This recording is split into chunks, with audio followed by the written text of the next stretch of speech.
Il y a eu la révolution culturelle, mai 68, les Rolling Stones, les Cheveux Longs, les Black Panthers, les Palestiniens, l'Underground, et depuis 2-3 ans, plus rien.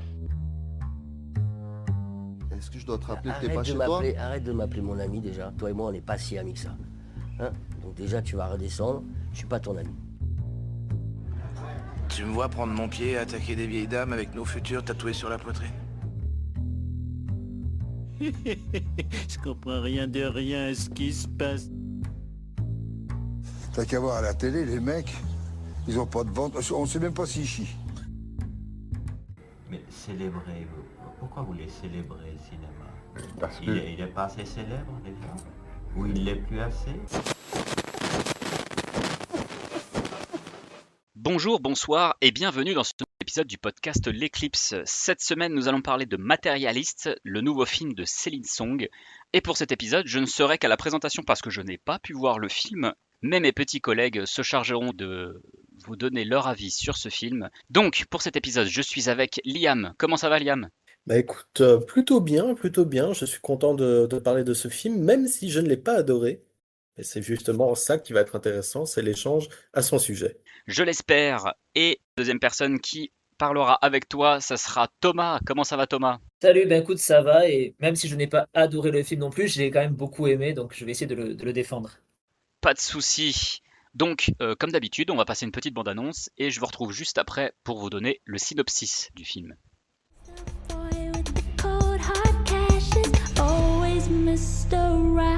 You're the matchmaker. You're the brother. What are you doing at the singles table? My mother wants me to marry. I can help you with that. Are you hitting on me? Harry, you are what we call a unicorn. Wow. An impossible fantasy. What's your dream vacation? I don't even have a passport. Well, let's get you one. Alors, Matérialiste, de quoi ça parle ? Une jeune et ambitieuse matchmakeuse new-yorkaise se retrouve dans un triangle amoureux complexe, tiraillé entre le match parfait et son ex tout sauf idéal. Lequel de vous deux veut commencer à parler de Matérialiste ? Bon bah alors je vais commencer, je crois que je t'ai balancé la patate chaude la fois passée, ainsi on compense un peu. Vas-y. Alors, Matérialiste est un film assez intéressant dans son approche de l'amour et finalement de notre rapport au couple. Disons que la bande-annonce et la promotion pourraient un peu refroidir certaines personnes, comme le film m'a pris à froid, notamment dans sa représentation proche de la comédie romantique quasi légère, alors même qu'on est dans une autre orientation finalement. On est face à un film qui aborde l'aspect relationnel, mais dans quelque chose de froid, assez calculé, et qui cherche à en trouver l'émotion, la vraie. C'est peut-être un point qui m'a un peu rebuté au départ, et ça c'est clairement quelque chose qui est personnel, c'est le fait que le film part sur des intentions qui sont pas aussi claires qu'on pourrait le penser. Justement, il y a un semblant de cynisme dans son approche de l'amour, une forme finalement d'éloignement d'un rapport émotionnel assez difficile, mais c'est justement au fur et à mesure dans son développement que le film parvient à trouver un certain intérêt, une certaine intelligence.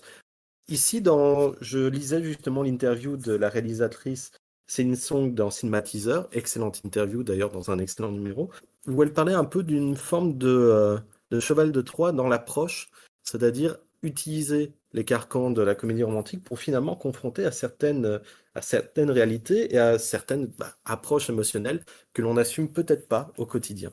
Et résultat, ça en fait un film qui, pour moi, aurait peut-être mérité d'être un poil plus chargé, un poil plus assumé dans son rapport à l'amour, parce que c'est justement là-dedans que le film parvient à réussir totalement. Et en même temps, ce côté très froid, très calculateur, très réfléchi, ça apporte à une forme de contrepoids plutôt, qui ressort dans une période où l'on cherche absolument à être le plus beau, le plus vendeur, le plus réseaux sociaux possible. Avoir un film qui nous confronte à cette perception, eh bien peut-être que c'est quelque chose qui mérite en tout cas d'exister, d'être vu, même si cela risque de largement diviser. Je ne sais pas ce que tu en as pensé de ton côté. En effet, c'est vraiment un film qui a divisé, je pense, parce que j'ai lu des articles, j'ai écouté des podcasts. moins bien que l'Eclipse, mais j'en ai quand même écouté, qui étaient très divisés sur la question.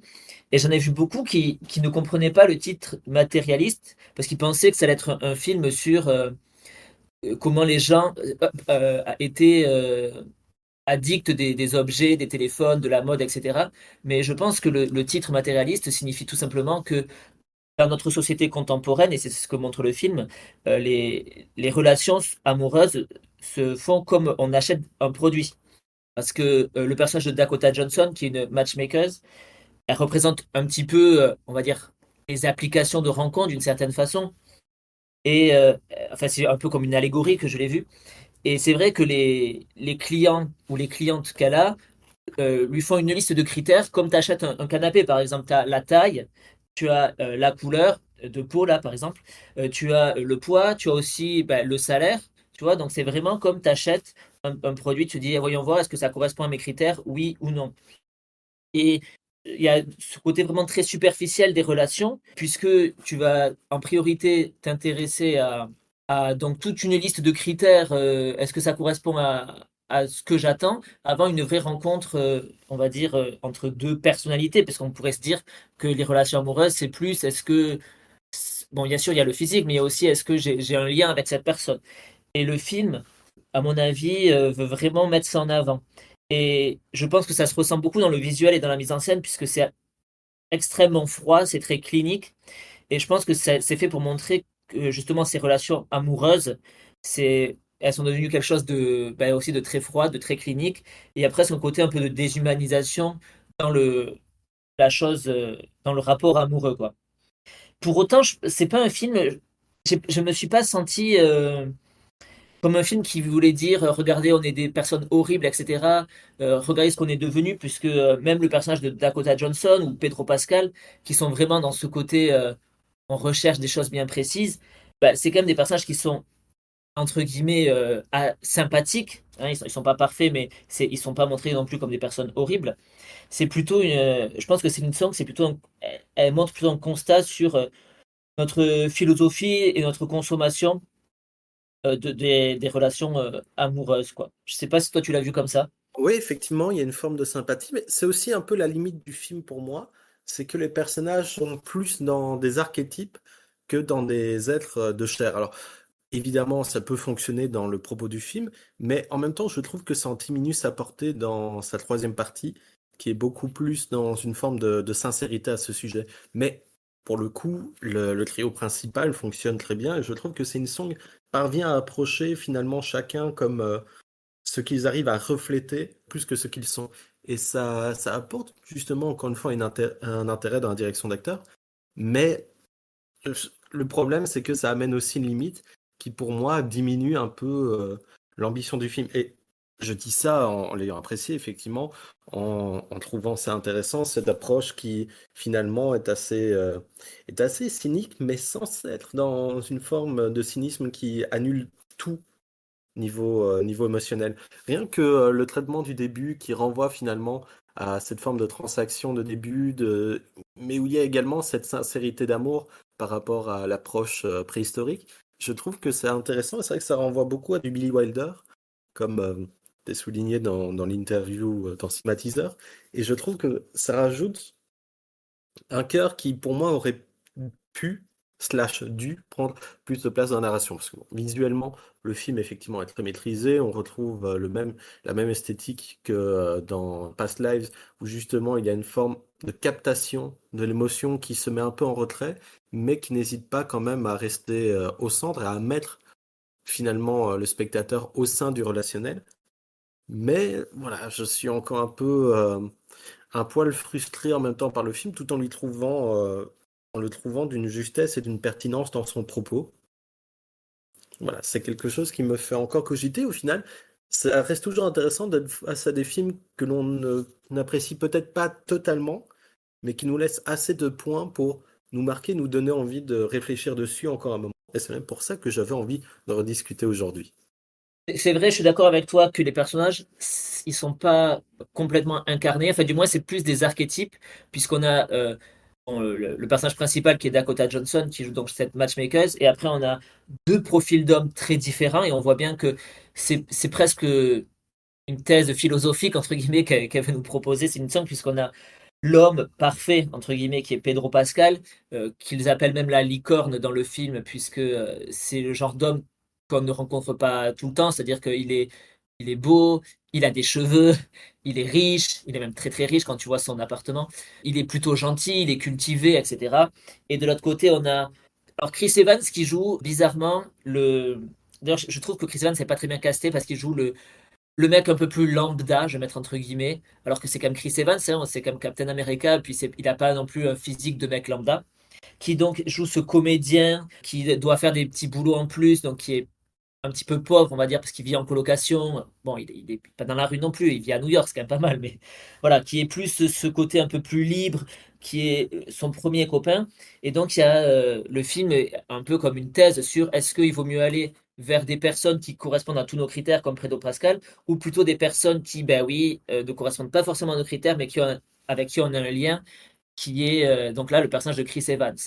Et là aussi, la mise en scène, elle met bien en valeur le fait que la vraie réponse, c'est bien sûr d'aller avec la personne avec qui tu as des attaches, des accroches, puisque toutes les scènes, ou presque avec Pedro Pascal, sont beaucoup dans des scènes d'intérieur, où on sent que Dakota Johnson, elle est complètement enfermée dans l'immense appartement, qui parfois semble presque très vide de Pedro Pascal, dans tous les restaurants où ils vont. Et au contraire, quand elle est avec Chris Evans, le personnage de Chris Evans, c'est beaucoup d'extérieur, ils sont beaucoup en mouvement, et on voit que là, elle reprend vie. Mais pour autant, Céline Song a dit que, alors oui, il faut aller vers le côté de vers qui ton cœur te dit d'aller, mais que malgré tout, elle n'est pas dupe. Et c'est vrai que on voit des moments où le fait que, par exemple, Chris Evans, il n'ait pas d'argent, ben, ça leur crée des problèmes. Parce qu'il y a une scène dans le film où Chris Evans, il a tellement pas d'argent qu'il peut pas payer la place de parking de $20, donc il se dispute à cause de ça, etc. Et c'est vrai que elle dit, ben oui, c'est vrai qu'il y a des choses qui vont poser problème. Et l'argent, malheureusement, c'est des choses qui poseront problème si tu n'en as pas. C'est difficile d'avoir une relation amoureuse et d'amener ta copine rien qu'au restaurant parce que tu pourras pas garer ta voiture, par exemple, quoi. Donc, c'est pas non plus très. Je veux dire, c'est pas complètement manichéen en disant voilà, Pedro Pascal, il faut surtout pas aller vers ce genre d'homme, etc. Et au contraire, il faut tout le temps aller vers les genres d'hommes de Chris Evans. C'est plus, ben, suivez votre cœur, mais malgré tout, ben, ce sera pas parfait, quoi. Et je voudrais aussi, donc vu que je parlais de Chris Evans, que je trouve malheureusement pas très bien dans le film, je voudrais parler de Dakota Johnson, parce que moi, c'est une actrice que j'aimais pas spécialement, mais là, je l'ai trouvée vraiment parfaite dans ce rôle. Je trouve qu'elle incarne parfaitement cette matchmaker un peu désabusée et un peu froide par moments de New York. Elle est parfaitement stylée dans le film. Elle m'a surpris parce que c'est pas une actrice que j'aimais spécialement. Voilà. Personnellement, je l'ai trouvé effectivement remarquable comme les deux autres acteurs, mais si je devais être pointilleux, je dirais que sa prestation dans Suspiria m'avait plus marqué et pour moi repoussé un petit peu son jeu qui me semble un peu enfermé dans une certaine figure, mais encore une fois, ça convient au film. Effectivement, je trouve que je vais terminer un peu sur certains points que tu disais, sur ce rapport à un capitalisme qui influence inévitablement les relations. Et je trouve que juste embraser ça dans une, entre guillemets, dans une comédie romantique grand public, c'est vrai que ça reste quand même intéressant et même assez fort, tout en essayant d'amener assez de cœur dans ces personnages pour éviter, comme tu dis, une forme de manichéisme assez simpliste. Donc voilà, c'est pour ça que je trouve quand même le film intéressant. Et encore une fois, sans l'adorer, mais en trouvant les points qu'il arrive à dresser thématiquement et visuellement, assez riches pour donner envie d'y revenir et finalement de lui redonner une chance, un peu comme on aurait envie de redonner une chance à un ancien amour qu'on n'a malheureusement pas vécu au bon moment, avec le bon salaire ou avec les bonnes ambitions. En tout cas, moi, c'est comme ça que je le vois. Et je voudrais aussi juste parler rapidement parce que donc ça c'est l'histoire principale, c'est ce qu'on a dit là, cette histoire de choix à faire entre Pedro Pascal ou Chris Evans. Mais il y a une seconde histoire dans le film, c'est l'histoire d'une femme qui va faire une mauvaise rencontre, donc qui va se faire frapper par un homme qu'elle a rencontré grâce ou à cause plutôt de Dakota Johnson. Et même si j'ai trouvé que l'histoire était intéressante et complètement réelle de dire bah, attention, si ça n'a plus de rencontre, bien sûr, ça peut être très dangereux de rencontrer des personnes qu'on ne connaît pas si on les fait venir directement chez soi. Je sais pas ce que tu en as pensé toi, j'ai trouvé que c'était très intéressant, mais que c'était peut-être plutôt pour un autre film. Et j'ai trouvé que enfin, c'était très surprenant parce que malgré tout, même si c'est pas vraiment une comédie romantique matérialiste, ça reste un peu dans ce thème romance. Et d'avoir cette seconde histoire parallèle, ça m'a fait un petit peu bizarre par moment, même si je la trouve très intéressante aussi. Donc je sais pas toi comment tu l'as vu. Bah, je trouvais ça intéressant dans la manière dont ça détonnait, effectivement. J'ai vu certaines personnes qui ont reproché ce point, et disons que je comprends leur argument, mais au vu des intentions du film, je comprends justement également pourquoi c'était inclus ici.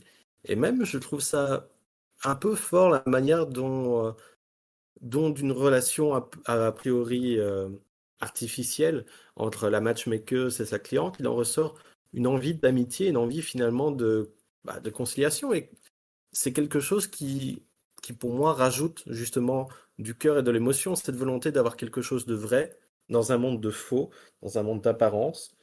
J'essaie de dire ça en évitant de tomber dans le boomerisant des réseaux sociaux ou des approches du genre, parce qu'on peut trouver évidemment toute forme de relation par ces biais.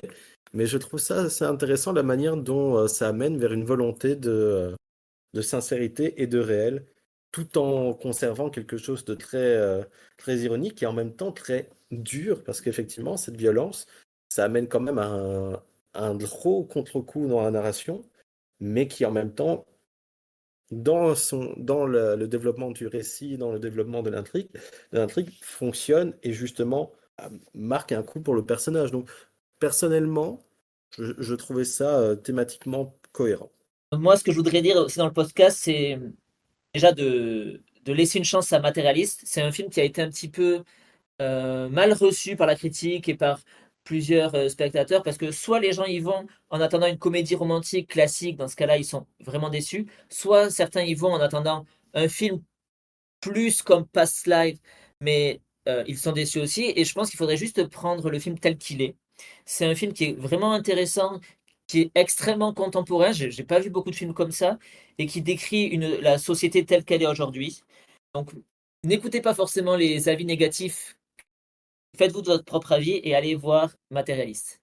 Ok, bah c'était très intéressant de vous écouter tous les deux débattre de ce film que apparemment voilà vous avez beaucoup aimé avec quelques réserves. Est-ce que vous avez des suggestions pour nos auditeurs sur le même thème ou pas du tout, avec un acteur en commun, avec un thème en commun, avec la réalisatrice en commun, ou tout simplement un film qui n'a rien à voir, un truc que vous avez vu hier qui vous a plu, vous avez envie d'en parler, Liam?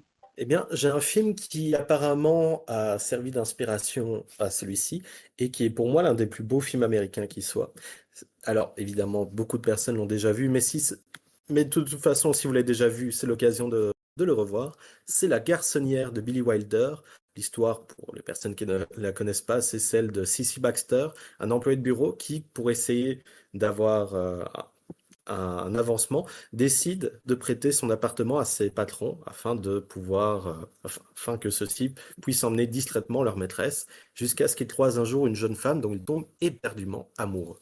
C'est un film qui a presque 65 ans et qui reste d'une pertinence sur les rapports émotionnels, sur le traitement amoureux, sur le rapport à une société capitaliste et à une vie de bureau qui finalement détruit la personnalité de manière pertinente. Franchement, c'est un film que je ne peux pas me lasser de regarder et qui, pour moi, accomplit toujours énormément de choses thématiquement et visuellement.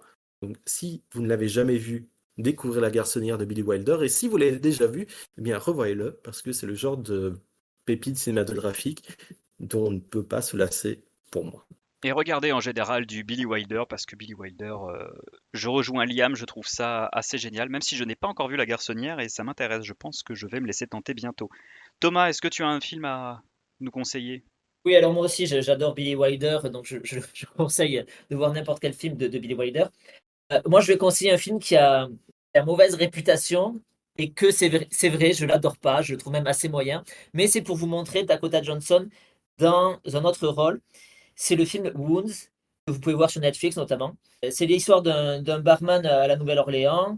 Donc le barman c'est Armie Hammer et sa petite copine c'est Dakota Johnson. Et donc il trouve un téléphone abandonné et au moment de la nuit, il reçoit des SMS inquiétants, etc. Bref, c'est un film un peu d'horreur. Si je vous le conseille, c'est donc non seulement pour voir Dakota Johnson dans notre rôle, mais c'est aussi pour vous parler du réalisateur qui est Babak Anvari, qui est un réalisateur iranien, je crois, à la base, mais qui maintenant est venu faire des films aux États-Unis. Et c'est un réalisateur que je trouve qui monte en puissance dans le genre horreur. Je vous conseille d'aller voir ce film pour voir ensuite ses suivants. Et je pense que c'est un réalisateur qui va exploser bientôt, enfin, du moins je l'espère parce que je le suis depuis ses débuts. C'est le réalisateur du prochain Cloverfield, donc je ne sais pas si c'est très bien, mais je tiens à parler de Babak Anvari, qui est un réalisateur sur lequel j'ai beaucoup d'espoir. Voilà. Pour information, son dernier film date du 16 mai de cette année, avec Rosamund Pike à l'affiche. Voilà, si vous êtes curieux de regarder des films de Babak Anvari, n'hésitez pas. Ok, sur ces dernières suggestions, nous allons vous laisser sur une petite musique de Madonna, Material Girl, et on se retrouve pour un prochain épisode sur une autre sortie. Bonne soirée à tous!